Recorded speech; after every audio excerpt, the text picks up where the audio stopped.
산업통상자원부가 지난달 수출이 1년 전보다 8.2% 감소한 471억 1천만 달러를 기록했다고 밝혔습니다.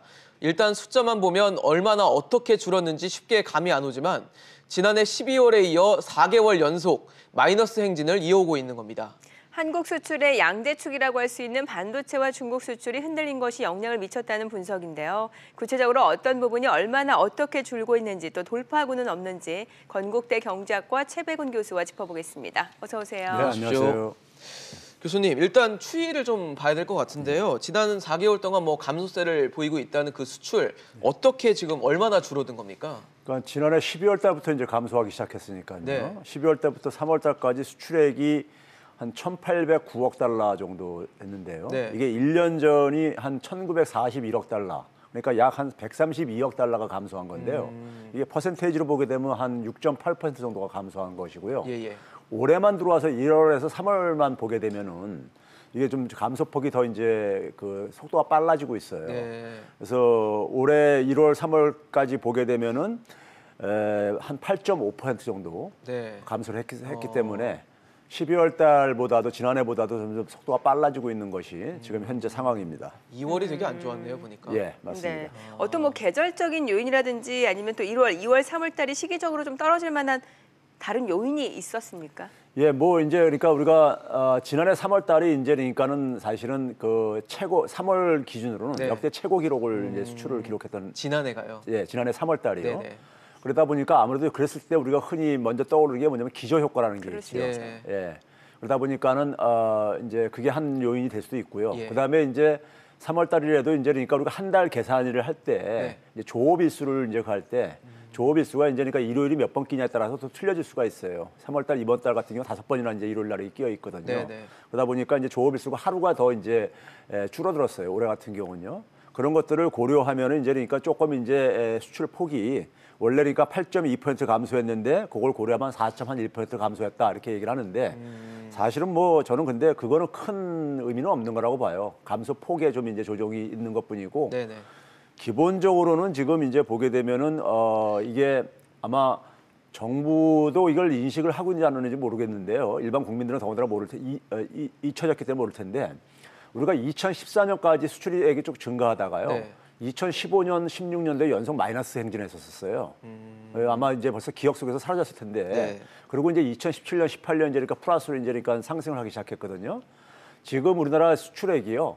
2015년, 그러니까 2014년에서 15년으로 마이너스로 곤두박질했던 2015년 수준으로 지금 돌아가고 있습니다. 예. 좀 안 좋은 시그널이라고 좀 보이는데 결국 우리나라의 수출의 의존도의 상당수는 중국에 좀 있을 텐데 그래서 중국 수출이 얼마나 줄었는지도 궁금하거든요. 맞습니다. 지난해 이제 우리가 이제 중국의 수출 비중이 27%를 차지했습니다. 네. 홍콩까지 포함을 하게 되면 34%. 굉장히 큰 거죠. 맞네요. 근데 지금 홍콩에 대한 수출도 굉장히 빠른 폭으로 감소하고 있어요. 중국보다도 한 2배 정도 더 감소율은 더 빠르게 진행되고 있는데요. 네. 그러다 보니까 중국 같은 경우 올 1, 2월 달에 한 18% 이상이 감소했고요. 네. 3월 달에도 그러니까 한 15.5%가 감소했거든요. 네. 그랬는데 이게 지금 보게 되면은 제가 앞에서 얘기했듯이 15년 수준으로 돌아갔다 그랬잖아요. 네. 15년도에 1월에서 3월 달까지 중국에 수출한 액수가 네. 339억 달러 정도 있었습니다. 어느 339억 정도인가요, 달러요. 그게? 근데 이게 올해 이제 그러니까 1월, 3월 달이 339억 달러예요. 같네요. 한 3천만 달러 이제 이렇게 반올림했기 때문에 한 네네네. 3천만 달러 정도 차이가 있는데 15년 수준으로 돌아간 거예요. 그러니까요. 그래서 이제 이게 중국의 이제 그러니까는 이 경기 둔화가 그대로 그러니까 우리가 이제 이 수출에 그대로 반영되고 있고 네. 15년도 그러니까는 이 수출이 역성장했던 해로 수준으로 지금 회귀를 하고 있는 모습을 지금 그대로 보여주고 있습니다. 네, 특히나 그 반도체 대중국 수출 감소 이야기 이건 사실 어제 오늘 일은 아니잖아요. 예. 우리가 제가 이제 그 아까 2014년도에 수출액이 정점을 찍고 나서 네네. 15, 16년 떨어졌다 그랬잖아요. 네. 그리고 14년도 수준을 2017년도에 겨우 회복을 했었어요. 한 10억 달러 정도 좀 차이로 가지고요. 네. 그리고 지난해하고 2018년도가 14년도를 비교하게 되면요. 325억 달러가 2014년에 비해서 수출액이 증가했었어요.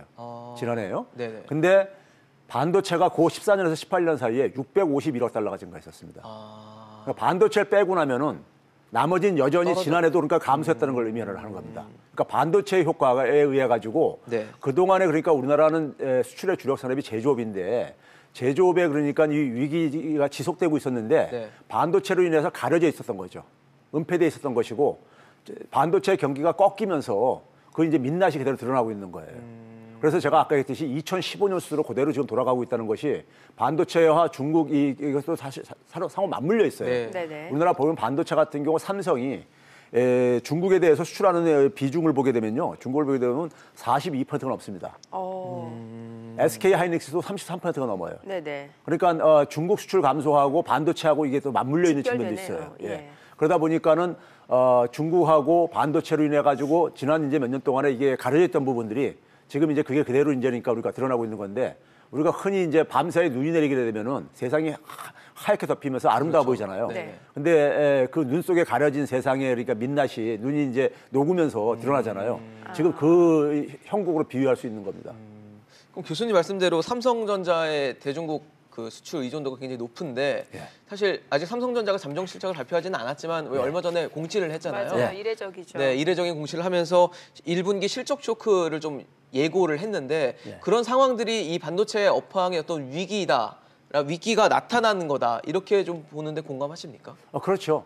그러니까 기본적으로 반도체가 우리가 삼성의 사업을 보게 되면요. 네. 주요 사업부가 4개 사업부가 있는데 지금 뭐 생활가전 이런 거 같은 경우는 그나마 내수가 지금 이제 1분기 떠받쳐 주고 있어요. 네. 그런데 지금 뭐 반도체가 지금 꺾이고 있는 상황 속에서 네. 지난해 그러니까 사실 우리가 이 모바일 사업 부분이 네. 이미 그러니까 지금 포화 상태에 진입을 해가지고 네. 모바일 상태가 지금 그러니까 기력을 회복을 못하고 있는 상태예요. 그런 상태 속에서 지금 우리가 반도체가 지금 꺾이고 있는 상황이고 네. 그래서 디스플레이도 마찬가지로 그러니까 굉장히 지금 안 좋습니다. 디스플레이 부분도요. 그러니까 이게 이제 그러니까 이 스마트폰하고도 많이 관련돼 있고 그다음에 중국의 이제 추격도 있고 그래가지고 그런 점에서 그러니까는 삼성이 그러니까 올해 그러니까 작년 같은 실적을 기대한다는 것은 제가 볼 때 불가능하다고 봅니다. 그러다 보니까 그것을 이제 미리 시장에다가 그 충격을 이제 그러니까 완화시키기 위해서 미리 그러니까 선제적으로 대응한 것이 아닌가 이렇게 생각이 듭니다. 그 반도체 업황 자체가 작년보다도 더 부진할 거라는 거에 대해서 공감을 하시는 거죠. 그렇죠. 지금 일부에서는 하반기에 낮을 거라고 얘기를 하는데 네. 저는 그 근거가 좀 취약하다고 봐요. 취약하다고 보는 이유는 그동안에 사실 그러니까 반도체 호황을 끌었던 것은요. 예. 소위 우리가 흔히 현장에서 팡기업이라고 하는 거 있죠. 네네. 뭐 페이스북, 뭐 아마존. 애플, 뭐 아마존, 뭐 네. 넷플릭스, 구글 뭐 네네. 이런 것들이요.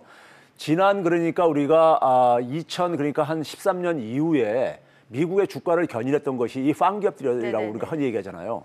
그런데 지난 9월 전후로 인해 가지고 팡기업들의 하락폭이 일반 평균보다 더 큽니다.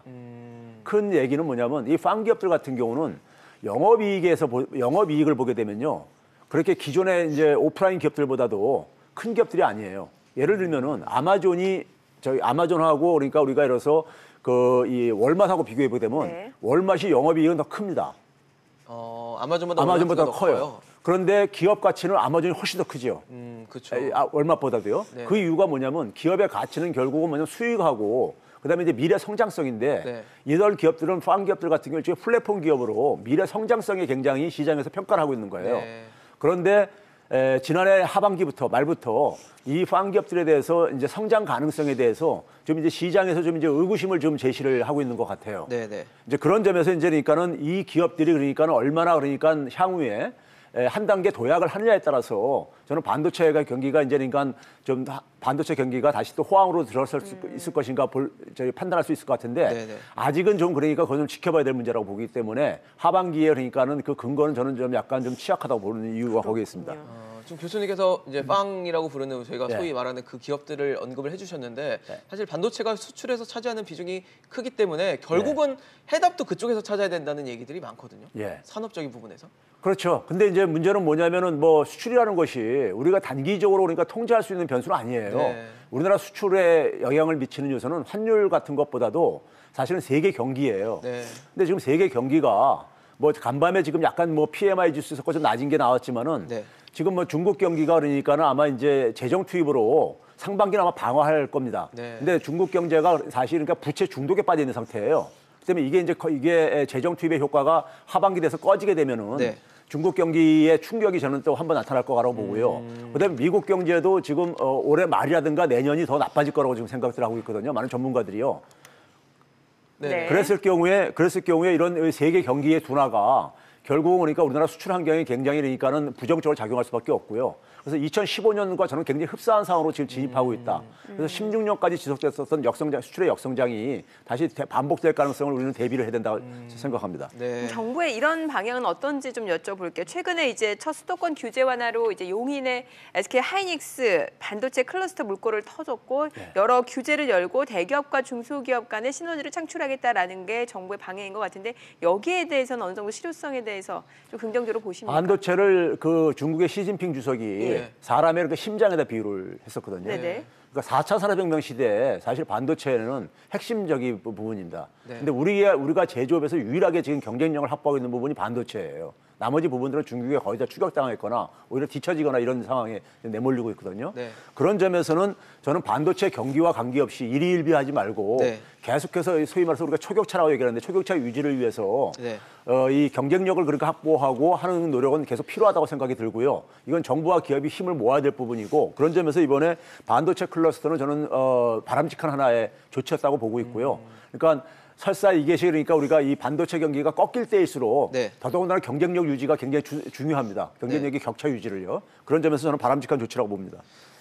네. 정부가 지금 수출 감소에 대해서 어떻게 보고 있냐를 보니까 산업통상자원부에서는 그렇게 얘기를 했더라고요. 점점 나아질 거다. 특히 이번 달부터는 나아질 거다. 그리고 수출 반도체 빼면 일평균으로 봤을 때는 전월보다 나아졌다. 이렇게 계속 긍정적인, 낙관적인 시선을 지금 계속 내보내고 있는데 교수님께서는 이런 희망사항입니다. 희망사항. 한마디로 희망사항이고요. 아까 얘기했듯이 제가 반도체를 걷어내고 나면은 지난 그러니까 2015년도부터 그러니까는 제조업의 수출 감소가 계속 지속돼 왔었다는 거. 지난해까지도 그러니까요. 심지어는 그러니까요.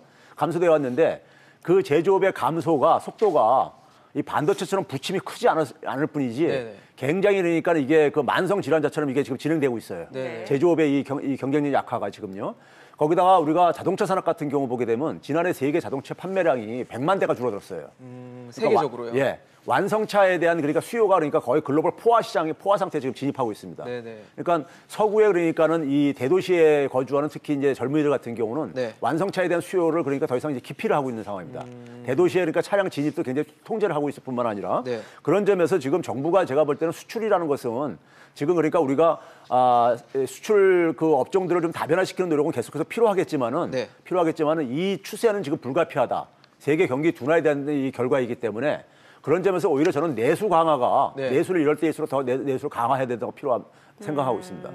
그래서 최근에 수출이 워낙 안 좋다 보니까 정부에서 추경 얘기를 했단 말이죠. 그럼 추경을 통한 내수 강화, 경기 부양은 좋게 보십니까? 저는 그거 불가피하다고 봐요. 조금 전에 불가피하다. 보니까 이낙연 총리가 4월까지 추경안 마련해서 국회에 제출하겠다. 제가 지난해 말부터요 사실은요. 네. 추경 조기 편성해야 된다고 계속해서 다른 방송에 주장했던 사람인데 네네. 이 IMF에서도 와가지고 또 이제 추경 이제 9조 원 이상 얘기를 했었잖아요.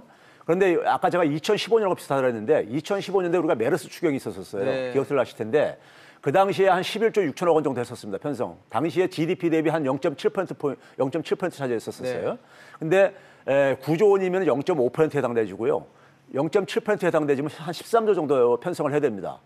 이번에도요? 그렇죠. 예, 그래서 이 2015년하고 지금 상당히 유사한 상황이기 때문에 우린 지금 수출이 타격을 보게 되면요. 최근에 설비 투자가 감소하고 있잖아요. 네. 설비 투자가 거의 연계될 수밖에 없어요. 그럼 생산이 이제 그러니까 이게 감축이 될 수밖에 없고 이게 연쇄적으로 일어납니다. 네. 제조업이 주력 산업이고 제조업이 수출의 주력 산업이기 때문에요. 네네. 그런 점에서 지금 뭐냐면은 추경 편성을 통해서 이거를 방어하지 않으면 경기가 더 빨리 식을 수가 있어요.